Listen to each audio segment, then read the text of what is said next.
One of my favourite tweets of all time, what are they called now? X posts, says that periodically progressives reverse engineer healthy sexual behaviour and act like they've discovered Atlantis. This was observed by Oren McIntyre in 2021, and it has only become more true since then, as far as I can tell. I think he wrote this to dunk on progressives in a kind of broken clock being right twice a day kind of way, but it points to a phenomenon that we can see in all kinds of walks of life where reality exists. Reality is the same whether you're conservative or progressive, or whether you're a man or a woman. You're going to keep coming across reality wherever you go. You can try to make up your own rules, make up your own worldview, but really you still got to live in the world, and the more you interact with the reality, the more it's just going to keep insisting itself on you. And so you can learn about reality the hard way, or you can learn about it the easy way. And the way that conservatives and traditionalists believe that we can learn about the world is by listening to people who have lived before us, and the traditions that have built up over generations of people who have lived lives that are not very different to ours. Because reality is always the same. And yes, there are a few things that have changed over the years, but there are also a lot of things that have stayed the same, for things that are true for us that were true thousands of years ago as well. Since I started a female-centered podcast in, 2020, I've been intentionally following more women on Twitter and women on YouTube, and I've been paying attention to the trends among women and the trends of what people are saying about women as well. The things that a lot of men, I'm not saying all men, a lot of men online are saying about women are actually very different to what women themselves are saying to women and about women.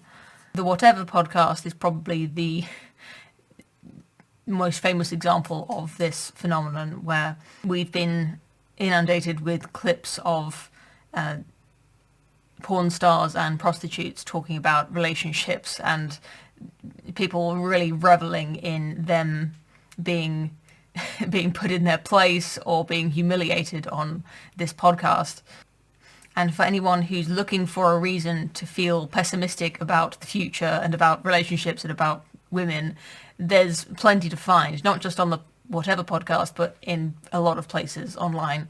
But the arcane magic that we call the algorithm has a way of finding niches that we don't even know that we're interested in. And for a while, since I started specifically seeking out women, the algorithm has been serving me a new kind of woman that I've never seen before, that I've never encountered online before I started this podcast. And they're not based right-wing, anti-woke, feisty, funny, clever, attractive women that I used to watch, but they're feminists, but thoughtful feminists who believe in marriage and family and sex differences.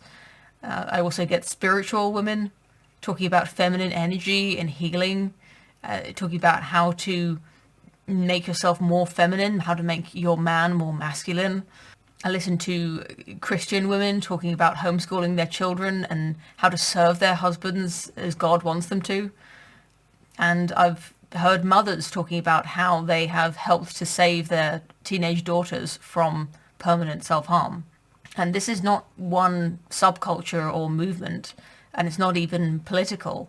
There's just women who are trying to figure out how to navigate dating, marriage, and motherhood, and sharing what they found with other women. The thing that they share in common is that they are embracing femininity. They are acknowledging differences between the sexes and embracing that and using that as a tool to navigate their lives in the way that makes sense, that they can use as a kind of compass to navigate their relationships with other people in their lives and the way they understand themselves. these women have mostly stepped away from the idea of what women are supposed to be in the modern world, the kind of girl boss feminism, the rat race, the career, the education, the finding a way to live that is gentle, that is meaningful, that is comfortable, and that is in keeping with reality.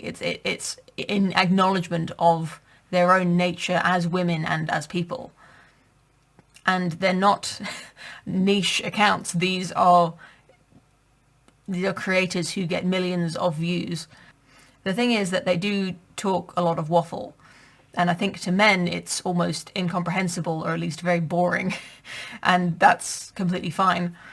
I guess that's why I want to make this video, is to make this point, to tell people who watch my channel who might not be interested in watching channels like these, that there are women out there saying these things, doing these things, and that, you know, men probably aren't very interested in watching. It's nice to know that there are women out there who are living good lives, who are figuring it out.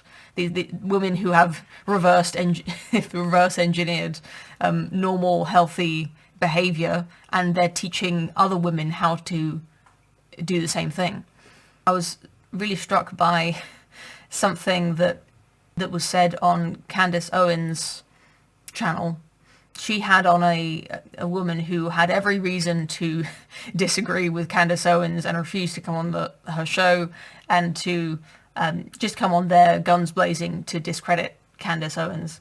But she said that she really enjoyed watching Candace's video about her life story, about how she had gone step by step from being a progressive to being who she is now, and doing the Candace Owens podcast, how she came to be a conservative. And this, more than any other video that Candace Owens had made, this is the video that resonated with this woman the most. And obviously I'm not saying that's what all women are going to like, but I think that's probably not the favorite video of a lot of the men who watch Candace Owens' channel. They want to, you know, typically see a video where there's research, there's facts, there's a kind of logical argument being made.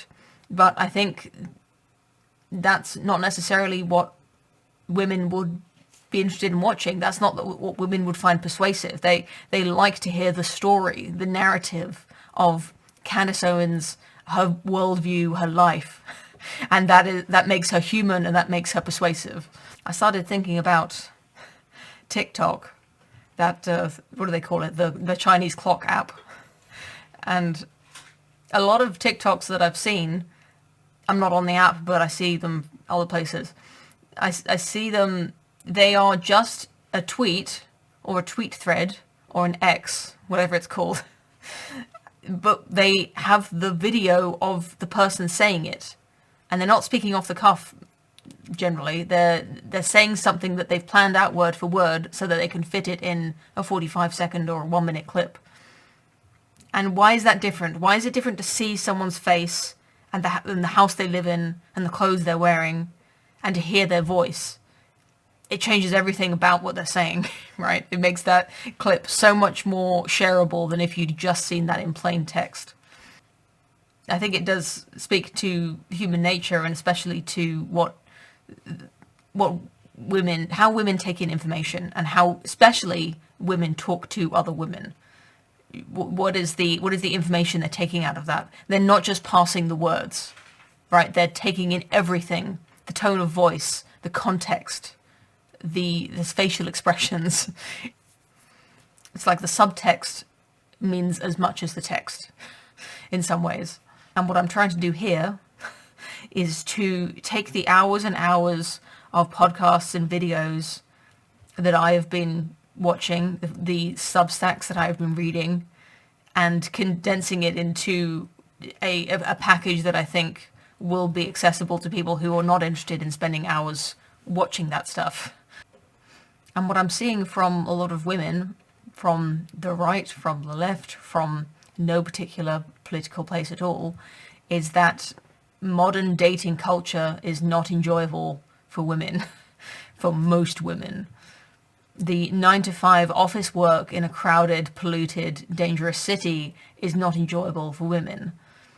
And the millennials, my own generation, who have been promised that this would make us happy and have been chewed up and spat out by the modern world, many of them are starting to figure out they're starting to figure out the lessons that their parents and their grandparents should have been teaching them. They're figuring it out the hard way, and they are trying to tell other people so that they might find out the easy way. In other words, women have successfully reverse engineered healthy relationship norms completely independently of any larger political movement. And because this kind of lifestyle advice content, I hate that word, because these videos and these articles are not political in any form, they're not being censored, then they're popular. And yes, this trend has not yet become evident in the divorce rates or the age of marriage for women or the fertility rate. We're not seeing any change in those numbers yet. So what I'm saying here is purely theoretical. But I am, for maybe the first time since I started this channel, starting to feel optimistic about some trends that I'm seeing on the internet in society. And I don't know whether that's indicative of a true trend that is taking off now, or whether it's just this shift in what the algorithm is giving me, this shift in perspective that is giving me this new optimistic outlook. I'm trying to make a point that women don't need to be based in red pill. They don't need to know all the things that their husbands know. But it is interesting to see with the rise of certain political trends, political narratives being pushed in media and by the government, that there are many women who were feminists and still are, who are perhaps for the first time pushing against the mainstream media narrative, like the mainstream opinions, that their opinions are controversial for the first time ever. They're seeing their opinions, their movements being misrepresented by their enemies on a massive scale. They find themselves against the monolith, the cathedral, the matrix, whatever you call it, the place where they've been getting their opinions for their entire lives. Some women are finally finding that the reality that they live in, that they can't ignore, is, for once, it's in opposition to what the mainstream culture is telling them to believe. But the more I watch other women on YouTube and read their articles and really start to understand their frame of mind, the more I understand why they don't want to watch my videos and why they probably don't get much from my videos. And I know there are going to be some women watching this who get to feel very special because they do like watching my videos, but it's not the norm. My channel has always been more than 90% male. Even when I was creating a podcast with women for women, it was still a 90% male viewership. And I've started to think that my entire mission, like my entire ambition with my channel for the past 3 years, has been kind of unnecessary and misguided, but probably ultimately harmless. What I see is there's a lot of women out there on YouTube, on Substack, on Twitter, X. They're doing a much better job than I am. They, in terms of making material for women, in making content, entertaining women, for making their worldview seem appealing and persuasive. I filmed an ending for this video that was another 10 minutes of me going off on a rant about why I don't make videos anymore, but it didn't really feel right to put it here in this video, so I might release that as its own thing, or I might not. So it feels wrong to leave the video dangling here without at least saying goodbye and thank you for watching. So Thank you for watching, and please leave a comment if you had anything to say about this. I know it's been a while since I've made a video, so it'd be nice to hear from you again, those of you who've been watching for a while. And I hope I see you again soon.